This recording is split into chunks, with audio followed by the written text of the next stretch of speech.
12th standard CBSE accountancy அதில் இந்த cash flow statement அப்படிங்கிறது ஃபினான்ஷியல் ஸ்டேட்மெண்ட்ஸ் அனாலிசிஸ் அப்படிங்கிற அந்த டாப்பிக்கில் they got this cash flow statement. It's a compulsory question, all of you know that. ஒரு 8 mark question இதுலேருந்து வருது ப்ளஸ் அப்ஜெக்டிவ் டைப் கொஸ்டின்ஸ் கொஞ்சம் வரும். It's a very important topic actually. Cash flow statement prepare பண்ணுறது நமக்கு என்ன தெரியணும் அப்படின்னு கேட்டிங்கன்னா கேஷ் இன்ஃப்ளோ அண்ட் அவுட்ஃப்ளோ, அதான் அந்த கேஷ் ஃப்ளோ ஸ்டேட்மெண்ட்டுடைய real name is cash inflow and outflow statement. we get cash from various sources. அதை வந்து நம்ம எங்கெங்கெல்லாம் பயன்படுத்திட்டு இருக்கிறோம், எங்கிறதெல்லாம் கேஷ் வருது, எங்கெல்லாம் நம்ம அப்ளை பண்ணிட்டு இருக்கோம் அப்படிங்கிறது தெரிஞ்சுக்கிறதுக்கு முன்னாடி ஒரு ஸ்டேட்மெண்ட் தான் இந்த கேஷ் ஃப்ளோ ஸ்டேட்மெண்ட் அப்படின்னு சொல்லுது. It's actually called a cash inflow and outflow statement. இந்த கேஷ் இன்ஃப்ளோ அவுட்ஃப்ளோ ஸ்டேட்மெண்ட் அப்படிங்கிறது பார்க்கறதுக்கு முன்னாடி let's go in with the actual starting of a business. என்ன ப்ராசஸ் அப்படிங்கிறது தெரிஞ்சுக்கிட்டோம் அப்படின்னா தென் இந்த கேஷ் இன்ஃப்ளோ அவுட்ஃப்ளோ ஸ்டேட்மெண்ட்டில் ஒவ்வொரு இன்ஃப்ளோவும் ஒவ்வொரு அவுட்ஃப்ளோவும் என்ன ஆக்டிவிட்டியில் வச்சுக்கணும் அப்படிங்கிறது நமக்கு தெரிஞ்சுக்கலாம். So first let's go on with the starting of a business. ஒரு பிஸ்னஸ் ஸ்டார்ட் பண்ணுற ப்ராசஸ் பார்த்தீங்கன்னா ரைட், ஃபர்ஸ்ட் ஸ்டெப் அப்படிங்கிறது வந்து we need capital for starting a business, right? அப்போ he will be bringing cash from various sources. அது வந்து own பணமாக இருக்கலாம், இல்லை லோன் பணமாக இருக்கலாம். ஸோ ஃபர்ஸ்ட் கேபிட்டல் அப்படிங்கிறது கொண்டு வராரு. அந்த கேஷாக கொண்டு வந்து அப்படியே அவரால் பிஸ்னஸ் பண்ணிட்டு இருக்க முடியாது. தென் he will have to buy certain assets. அது லேண்ட் அண்ட் பில்டிங்காக இருக்கலாம், பிளான்ட் அண்ட் மிஷினரியாக இருக்கலாம், இல்லையா ஃபர்னிச்சராக இருக்கலாம். ஹோட்டல் வேணும் அப்படின்னா நமக்கு வந்து மிஷினரியும் தேவைப்படுது, ஃபர்னிச்சரும் தேவைப்படுது, எக்யூப்மெண்ட்ஸ் நிறைய தேவைப்படும். இதுலலாம் அவர் இன்வெஸ்ட் பண்ணணும். That is the second main activity. இது ரெண்டும் வந்தால் மட்டும்தான் the third activity which we call as the operating business operation அப்படிங்கிறது எப்போ ஸ்டார்ட் பண்ண முடியும் அப்படின்னு பார்த்தீங்கன்னா நம்மக்கிட்ட கேபிட்டல் அப்படிங்கிறது கொண்டு வரணும், கேஷாக கொண்டு வரணும். அந்த கேபிட்டல் வச்சுக்கிட்டு we will have to buy certain assets, கொஞ்சம் சொத்துக்கள் வாங்கணும். அதை தான் நம்ம வந்து பிஸ்னஸுக்காக பயன்படுத்த முடியும். அப்போ this is the way in which we start a business. First bring in capital, buy assets and then start your business operations.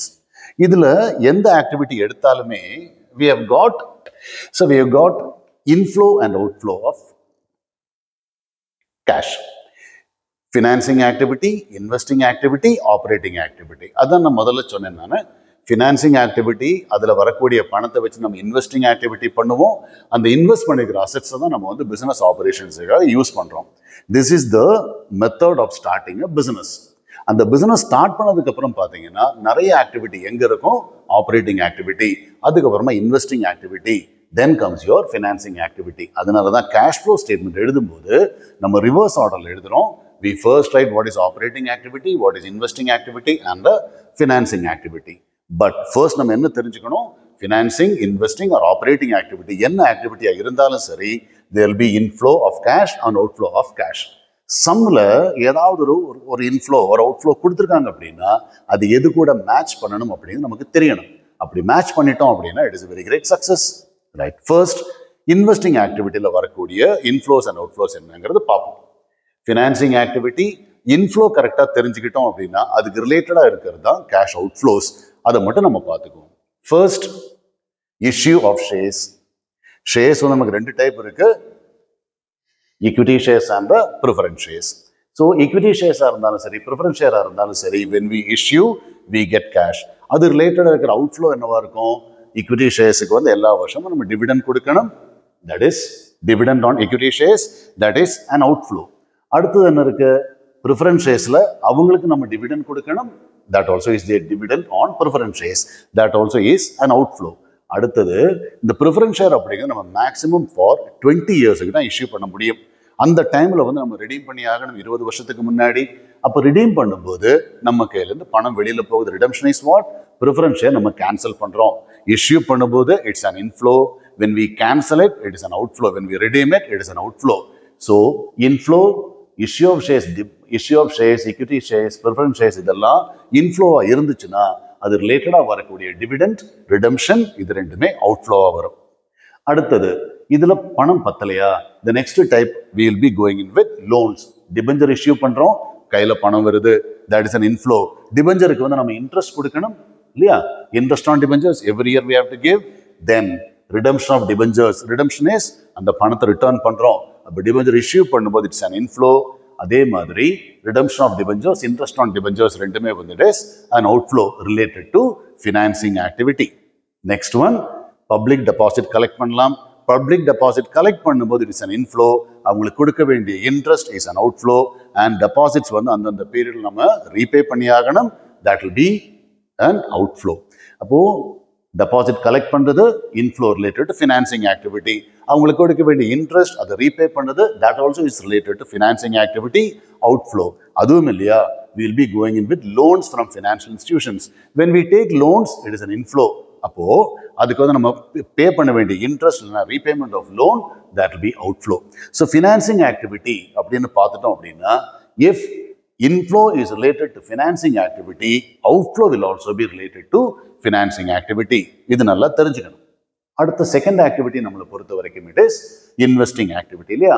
அதில் என்னென்ன இன்ஃப்ளோ, முதல்ல இன்ஃப்ளோ பார்க்கறது முன்னாடி என்னென்ன அவுட்ஃப்ளோ அப்படிங்கிறது பார்ப்போம். முதல்ல நம்ம இன்வெஸ்ட் பண்ணாதான் பிஸ்னஸ் பண்ண முடியும் இல்லையா. பர்ச்சேஸ் ஆஃப் ஃபிக்ஸ்ட் அசெட் அது இருக்கணும்.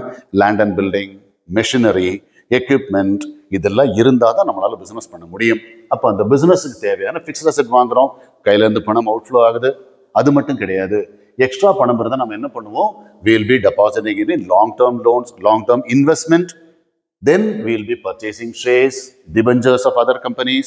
அடுத்த கம்பெனியில் ஷேர், டிபெஞ்சர் நல்ல லாபம் வருதுன்னா வாங்கிக்க வேண்டியது தான். அதே நம்ம வாங்கிக்கிறோம். வாங்கும் போது இட் இஸ் அன் அவுட்ஃப்ளோ. அந்த வாங்கி வச்சிருக்கிற இன்வெஸ்ட்மெண்ட்லேருந்து நமக்கு ஏதாவது பணம் வந்துச்சுன்னா that will be treated as inflow. நம்ம ஃபிக்ஸ்ட் அசெட் வாங்கியிருக்கோம், it is an outflow related to investing activity. அப்படின்னா sale of that fixed asset, it will be inflow of cash related to investing activity இல்லையா.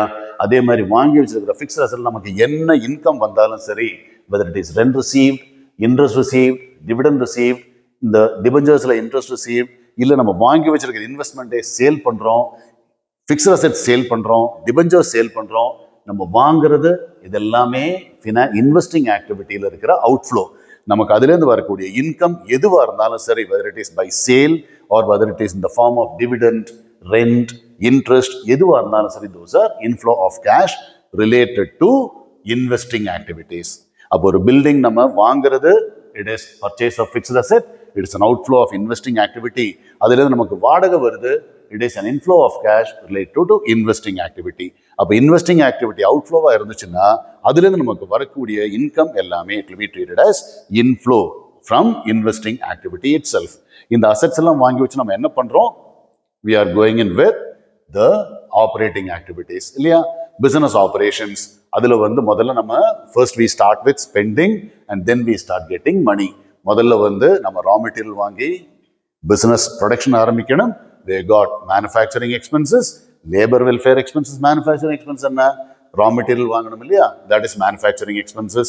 labor welfare, salary, bonus, wages, increments, இது எல்லாமே those are related to where labor welfare expenses. administrative expenses, office related வரக்கூடிய expenses, research and development expenses வரும் பெரிய பெரிய கன்சர்ன்ல. இதெல்லாம் produce பண்ணதுக்கு we have got selling and distribution expenses. finally comes your maintenance expenses. இது எல்லாமே வந்து outflow. இதெல்லாம் அவுட்ஃப்ளோ வருது அப்படின்னு சொன்னா இதுல இருந்து வரக்கூடிய இன்ஃப்ளோ என்னவா இருக்கும், if you are selling, trading கன்சர்னா இருந்தோம் அப்படின்னா we have got sale of goods.